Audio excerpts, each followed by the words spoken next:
Hola, bienvenidos a Comunicando Psicología. Para mí es un gusto enorme compartir este espacio con todos ustedes. Esta cita semanal que estamos teniendo me encanta porque la idea, como les vengo comentando a todos ustedes, nuestros televidentes, es que hagamos pedagogía en todo este tema de salud mental tan importante, y por eso invitamos especialistas con quienes compartimos temas que nos interesan a todos, como el de hoy. Así que quiero darle la bienvenida a nuestra invitada en el día de hoy. Ella es Elizabeth García Duque. Elizabeth es psicóloga clínica y con ella vamos a tratar un tema de mucho interés, así que vamos a saludarla. Elizabeth, ¿cómo estás? Bienvenida. Hola Sandra, encantada de estar aquí con ustedes hoy. Perfecto. Elizabeth, como les decía hace un momento, es psicóloga clínica y con ella vamos a tocar un tema delicado, que es el abuso sexual, y sobre todo lo vamos a enfocar en los menores, pero realmente este es un tema que le puede tocar a cualquiera, ¿sí o no, Elizabeth? Así es, Sandra. Empecemos entonces definiendo qué es eso del abuso como tal, y sobre todo porque existen ciertos tipos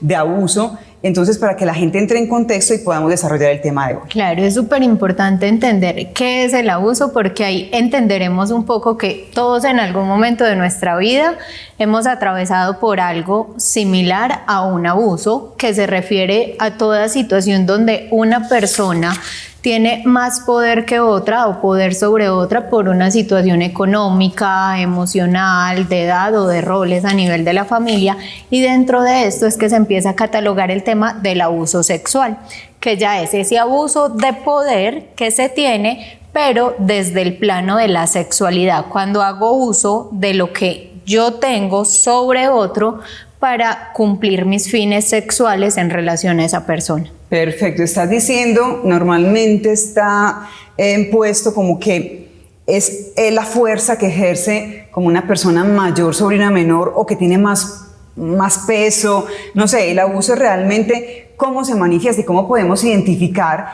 esos síntomas, esos signos de alarma? Entonces puede ser de alguien mayor a menor o también de coetáneos, es decir, de personas con la misma edad, y eso es importante porque se puede dar entre jefes con empleados, se puede dar entre familiares con niños, entre adolescentes con otros adolescentes, y eso nos hará entender que no es solo porque tengo una posición de edad mucho más alta y que hay que prevenir a todos los niveles, ¿sí? Muy bien. Tipos de abuso. Existe asalto, abuso, incluso vamos a ver una diapositiva donde aparece un poquito el tema, asalto, abuso y acoso. ¿Qué tal si definimos un poquito cada uno de estos temas para que las personas puedan entender qué es un asalto, qué es un abuso y qué es un acoso? El asalto normalmente pues es como ese intento de caricias por parte de esa otra persona que tiene esa autoridad, ¿cierto? Y que incluye, por ejemplo, un asalto. Cuando hablamos de caricias es todo manoseo, ¿cierto? Todo lo que incluye que la otra persona no está dispuesta y no ha accedido voluntariamente, y la estoy acariciando, la estoy tocando, estoy movilizando mis recursos en torno a esa persona para yo satisfacerme a nivel corporal.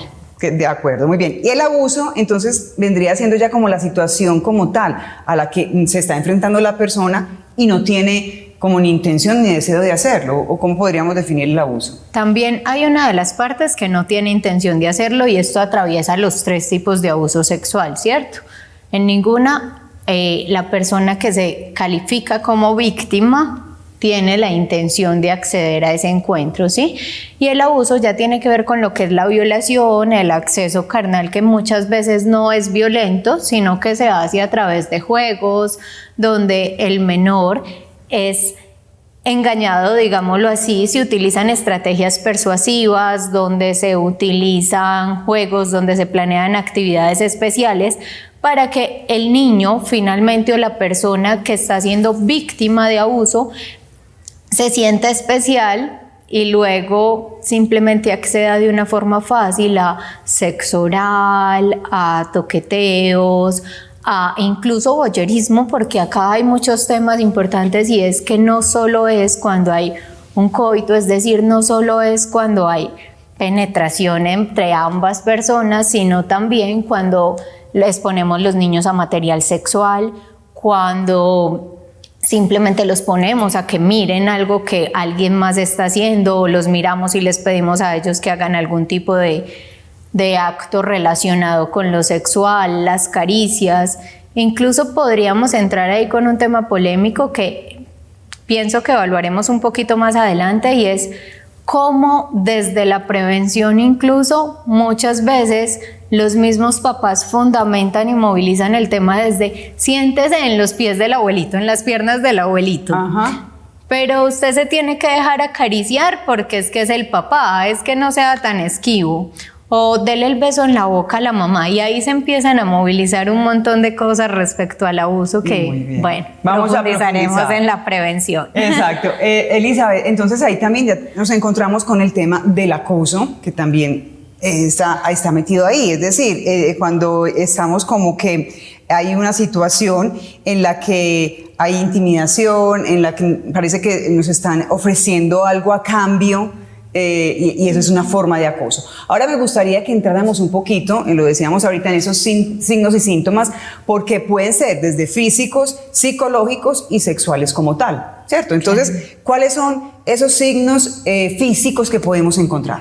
Listo, Sandra, es muy importante que cuando ya hay un abuso, lo que se empieza a ver en los niños son alteraciones en el sueño, alteraciones en el estado de ánimo, e incluso en la ingesta alimenticia, ¿sí? Son niños que empiezan a cambiar su patrón de alimentación y no entendemos por qué, niños como que se ensimisman, que se vuelven más calladitos, retraídos, pueden tener patrones de ansiedad como empezarse a comer las uñas de un momento a otro y no sabemos por qué, o comportamientos incluso agresivos que no entendemos de dónde provienen, y todo esto tiene que ver con síntomas de lo físico y emocional a la par que se desarrolla. Pero dentro de lo físico específicamente tendríamos que ver hematomas, o sea, los moraditos que hay en la piel, si de pronto tiene marcas de arañazos, si hay infecciones urinarias continuas, por ejemplo, si manifiesta dolor en sus partes genitales. Sí, todos estos síntomas son importantes, sumados a los emocionales, como ya los mencionábamos un poco, en relación con las alteraciones que se producen, y los sexuales, que son importantes porque muchas veces pasamos por alto el dibujo que hace el niño y simplemente decimos, ay, como tan graciosito. Ajá. Sí, no sabe lo que está dibujando, pero no es gratuito que aparezca un dibujo con áreas erógenas o sexuales maximizadas, ¿cierto? Y eso es muy importante entenderlo, además de que empiezan a presentar interés por temas sexuales, a tener conductas diferentes de las normales para su edad, que pueden tener que ver con exploración, ¿cierto? Es normal que un niño y una niña no entiendan por qué el otro tiene un órgano sexual diferente a ellos y que les genere curiosidad, pero cuando ya hay temas de nos tocamos, de palpamos, ahí hay algo que va más allá y que hay que explorar. Entonces, Elizabeth, realmente aquí tendríamos que estar muy alerta a todos estos síntomas que esté manifestando ese pequeño, que no sean como dentro de lo normal. Es decir, ahorita lo decías, hay unos síntomas o signos físicos, luego también tenemos unos emocionales o psicológicos, que puede ser que está muy ensimismado, que puede ser que tenga problemas para dormir, que incluso manifieste que no quiere estar con una persona, y es creerle también, que vamos a entrar en eso enseguida. Y ya pues el tema sexual, que me parece muy interesante lo que comentas frente a los dibujos, como a veces los mayores restamos mucho a las cosas que hacen los niños, como que no les damos mucha importancia, y hay mucho detrás, ¿sí o no? Entonces, ¿qué tal si entramos un poquito ahí? Hay que creerle siempre al niño, porque hay un dilema en esa situación. Yo soy partidaria de creerles a los niños, creo que dicen la verdad, pero cuando nos encontramos en un tema de abuso, cuando nos estamos enfrentando a que es una persona allegada a la familia, incluso un familiar, pueden pasar muchas situaciones. Una de ellas es que el niño calle y se someta a ese tipo de situación y termine normalizándola. Otra es que lo cuente y el adulto no le crea. Entonces, ahí ¿cómo vamos a proceder, o cuál es la manera correcta? Como respuesta corta, Sandra, yo creería que sí. Siempre creerle al niño. Okay. Sí, creerle, pero también entender que los niños a veces tienen fantasías o que tienen recuerdos creados a partir de otras cosas que han visto, pero si partimos del hecho de que el abuso puede ser incluso exposición a material pornográfico, entonces para que el niño manifieste algún tipo de abuso o sepa qué es eso, tuvo que haber estado expuesto a una situación. Así que siempre sí creerle, porque una de las cosas que hace o de lo que más vemos en consulta terapéutica cuando las personas no cuentan es porque o sienten vergüenza de contar o piensan que no se les va a creer, y muchas veces en realidad los adultos minimizan eso por el mismo miedo que genera reconocer que algún miembro de la familia pudo haber estado realizando un acto con el cual no estamos de acuerdo. Perfecto, entonces, creerles a los niños, muy importante, eso hay que tenerlo en cuenta, pero entonces, a la hora del relato, cuando el niño viene contando, mamá, papá, o a la persona que le tiene confianza en la familia, pasó esto, o incluso cuando estamos notando que nuestro hijo manifiesta esos signos y esos síntomas de los que hablábamos hace un momento, ¿cómo hacer para no persuadir ese diálogo? Porque, claro, muchas veces cuando estamos hablando, incluso como que me estás contando algo y yo empiezo a preguntarte, pero ¿y qué pasó? ¿Y te puso la mano acá? ¿Y qué te dijo?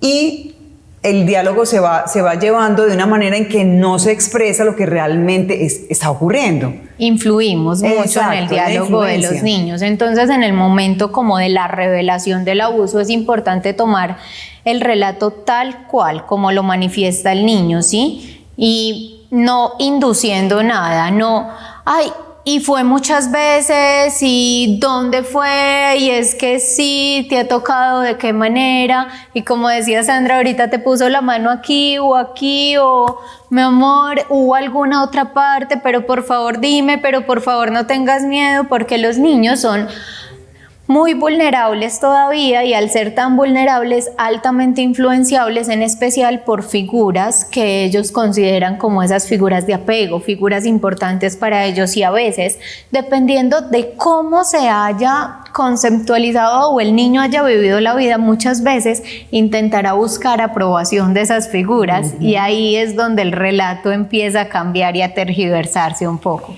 Elizabeth, se me ocurre una pregunta, porque realmente trato de ponerme en el lugar de nuestros televidentes y nuestros seguidores, como esa inquietud que pueda surgir. Y bueno, puede ser que ese pequeño nos esté contando que le pasó esa situación, y influye un poco la edad del niño. Es decir, si entre más pequeño sea, parece que va a ser más confiable lo que nos está diciendo. Cuando es más mayor, puede ponerle cierta picardía. No sé, quisiera que nos despejaras un poco esa inquietud, si la edad también puede influir un poco acá en todo ese tema del abuso sexual. Podríamos decir que hay una edad donde ellos ya empiezan a tener acceso a material. Y eso puede hacer que el relato sea mucho más imaginativo y pueda contener detalles. Sin embargo, cuando sucede como tal el abuso, en realidad el niño no está dibujando nada más, independiente de la edad que tenga. Está simplemente relatando aquello que le sucedió, ¿sí? De lo contrario, pues ahí sí podríamos decir, cuando hay algo desde la imaginación, podría ir cambiando a lo largo de los años, porque los niños, entre más pequeños, más concreto el pensamiento y más orientado a lo que es, a lo que veo que pasa, con lo que hago, con lo que digo, y entre más grandecitos ya van teniendo una capacidad de pensamiento más abstracto, y eso hace que de una manera u otra, entonces ese pensamiento los ayude a ir como expandiéndose un poco más en el relato, pero cuando el relato es sobre un abuso, hay algo que siempre va a estar ahí en el centro, ¿sí? Independiente de la edad. Perfecto. Hoy estamos hablando con Elizabeth García Duque. Ella es psicóloga clínica y maneja mucho ese tema del abuso sexual, por eso hemos querido compartir con ella. Vamos a hacer una pausa muy breve y regresamos para que nos enfoquemos un poco en la prevención, en cómo identificar todos esos factores que están alrededor y finalmente poder ayudar a las personas que están sometidas a acoso sexual.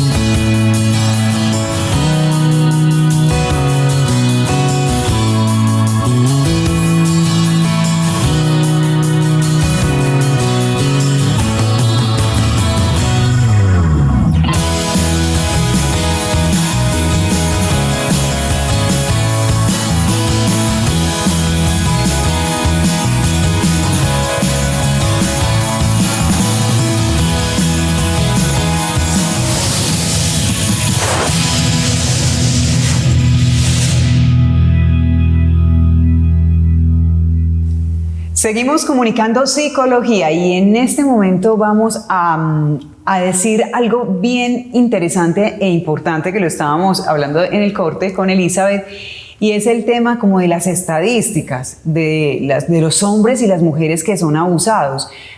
Normalmente cuando se habla de abuso, hoy particularmente también estamos hablando sobre todo del abuso infantil, pero si nos enfocamos en el abuso en general, parece que pensamos más que las mujeres son más abusadas que los hombres, y nada que ver. Las estadísticas como que muestran que los hombres también sufren esa situación. Hablemos de esto.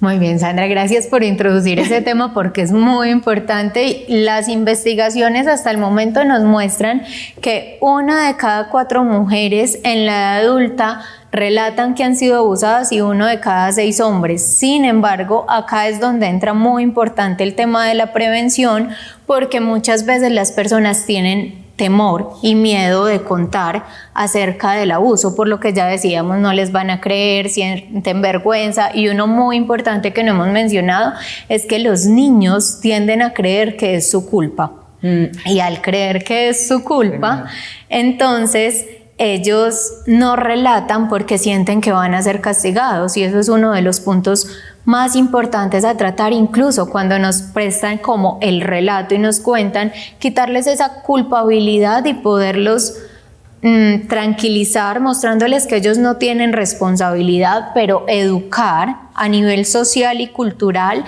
para poder entender que es algo normal de hablar, porque cuando no se habla empiezan todos los síntomas en la edad adulta que incluyen cosas complejas, como por ejemplo trastornos disociativos, depresión, ansiedad, síntomas físicos que incluso colapsan muchas veces los sistemas de salud, que no se encuentra base física y biológica, pero que es como el cuerpo hablando a través de lo que no ha podido expresar. Así que yo considero fundamental e importante la prevención, porque eso deja saber o nos permite ver como sociedad que es algo que se presenta muy usualmente, y cuando hablamos abiertamente de esto con los niños, entonces nos lleva a no callar tan fácilmente. Elizabeth, ¿puede ser que de pronto en la infancia o en la juventud se haya tenido un episodio en el que la persona haya sufrido abuso y ese recuerdo lo haya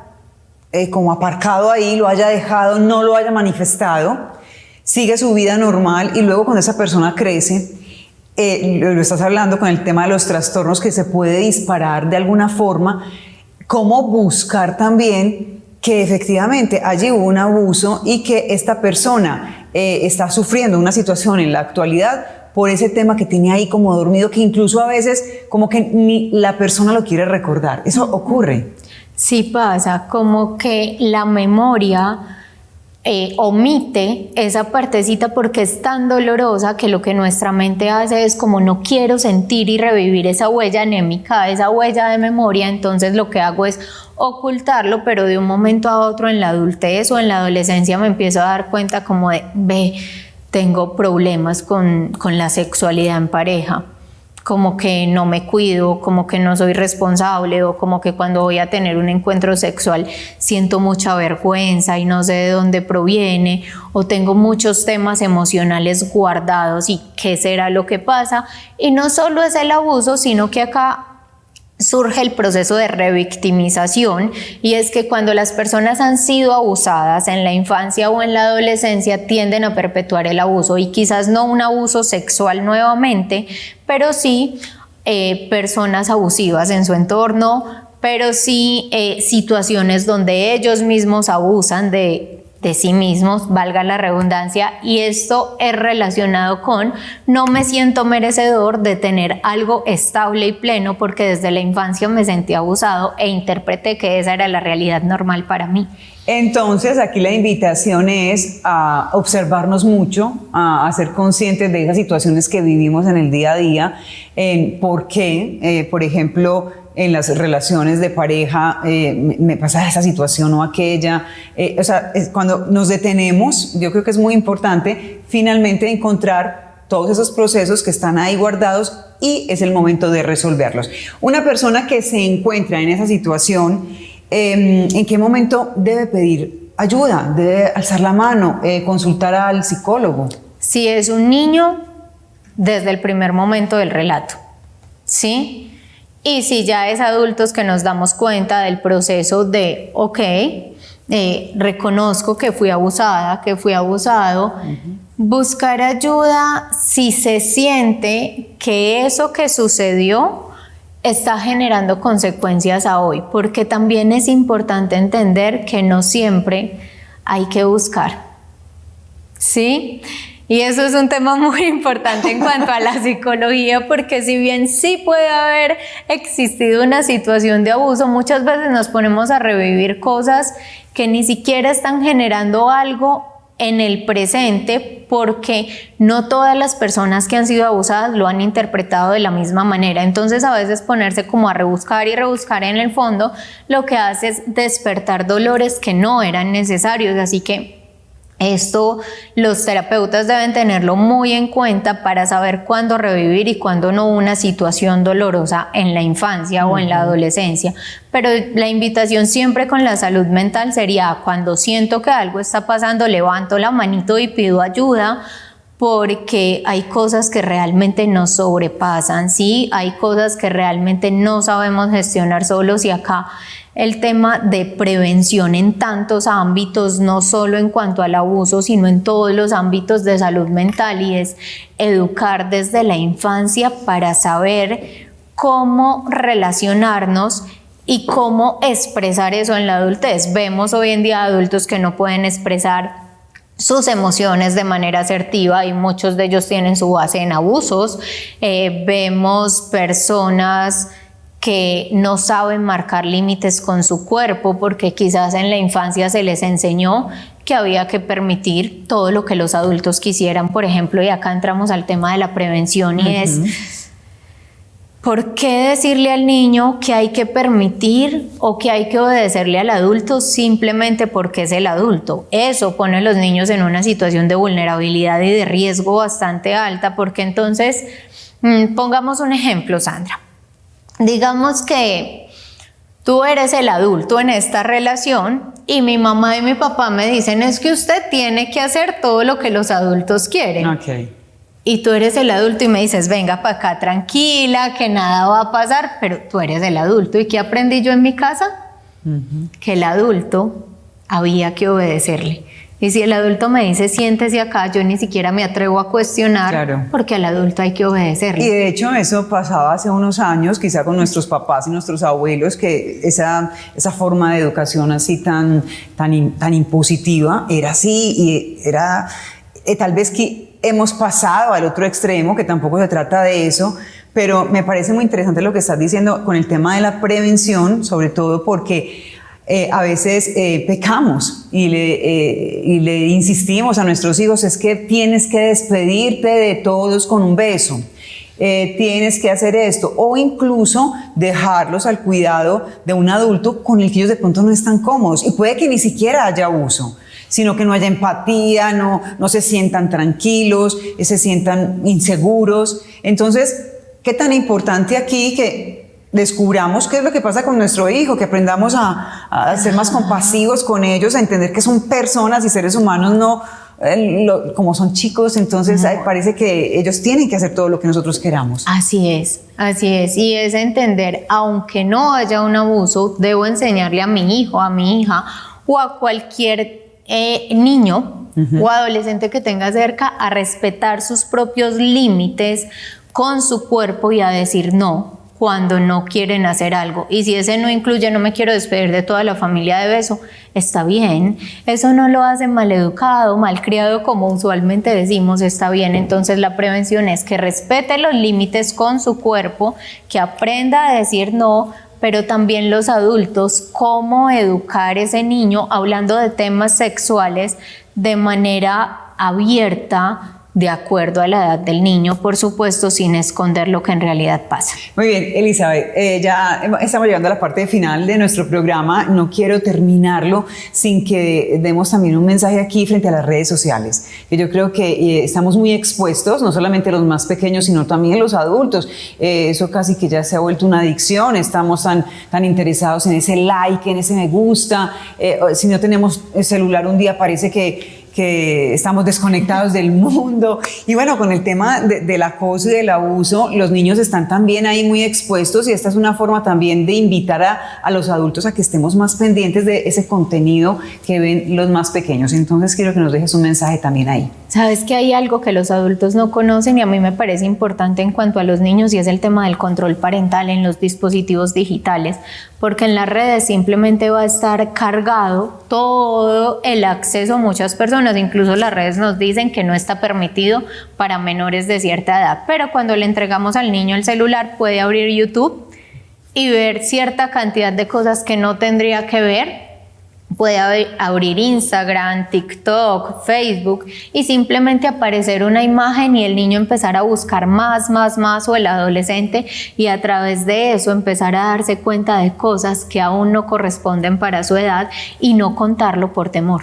Muy bien. Elizabeth, quiero agradecerte por estar hoy con nosotros en este espacio de Comunicando Psicología.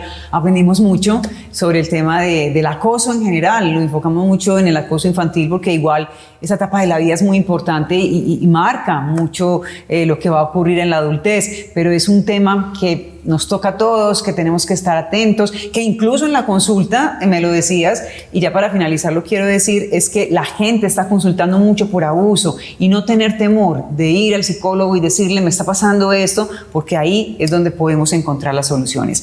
Mil gracias por estar con nosotros hoy aquí. Mil gracias a ti, Sandra, por la invitación. Muy bien, vamos entonces a finalizar nuestro programa de hoy agradeciéndoles a todos por estar aquí, y pues nos vemos en una próxima ocasión. Un abrazo para todos.